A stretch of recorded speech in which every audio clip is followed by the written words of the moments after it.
हुई है वही जो राम रचि राखा। आज प्रभु राम के दर्शन करने के लिए समाजवादी पार्टी के मुख्य सचेतक रहे मनोज पांडे खुद जा रहे हैं और परिवार के साथ जा रहे हैं। सर, प्रभु राम के दर्शन करने के लिए जा रहे हैं, वो भी मुख्य सचेतक पद से इस्तीफा देने के बाद। क्या वजह रही कि आप पहले नहीं गए?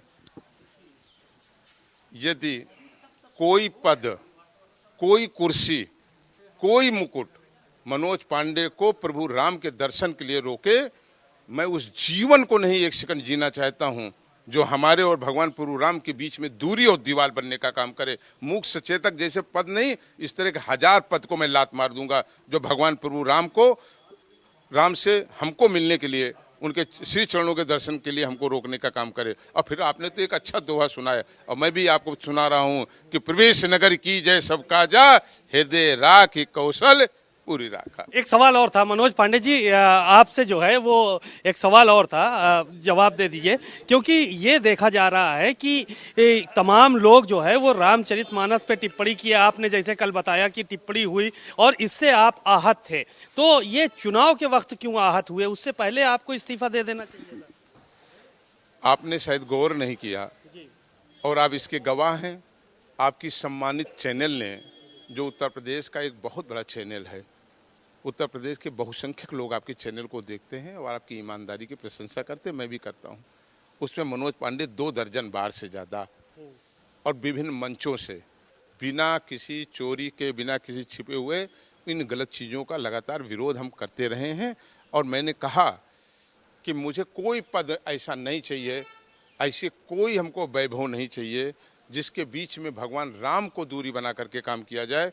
भगवान राम के दूरी के एवज में मनोज पांडे को कुछ नहीं चाहिए। मैं सब पर लात मारता हूं। मनोज पांडे को गोलियां भी लगी, अपने शरीर में 2 गोलियां लिए बैठे हैं मनोज पांडे। तो क्या ये समाजवादी पार्टी की निष्ठा की वजह से गोलियां खानी पड़ी आपको? हाथ टूटा है हमारा बायां, पैर टूटा है। 29 बार मैं जेल गया, किसानों के लिए गया, गरीबों के लिए गया, कमजोरों के लिए गया, दलित भाइयों के लिए गया, पिछड़े उन भाइयों के लिए गया जिनको झूठे मुकदमे में जेल भेजा जा रहा था। मैंने इसका प्रतिवाद किया, लंबे समय तक जेल में रहना पड़ा और तमाम संकट को भी हमने उठाने का काम किया, लेकिन अपने सिद्धांत और विचारधारा से कभी समझौता नहीं किया। आज भी मैं कह रहा हूं, जब तक सांस है अपने ऊंचा हार के उन गरीब, कमजोर, पिछड़े, दलित भाइयों की लड़ाई मनोज पांडे अंतिम सांस तक लड़ते रहेंगे। और वहीं नहीं, प्रदेश में जहां पे भी लगेगा कि गरीब के साथ खड़ा होना है, गरीब के साथ हम खड़े रहेंगे। तो अब सपा की तरफ रुख नहीं करेंगे आप कभी पलट के? देखिए, ये आपका कोई सवाल औचित्यपूर्ण नहीं है। हम तो समाजवादी पार्टी में ही हैं। अभी सपा में ही हैं, तो शुक्रिया। तो सपा में ही अभी बने रहेंगे आप? नहीं, आपको क्या लगता है?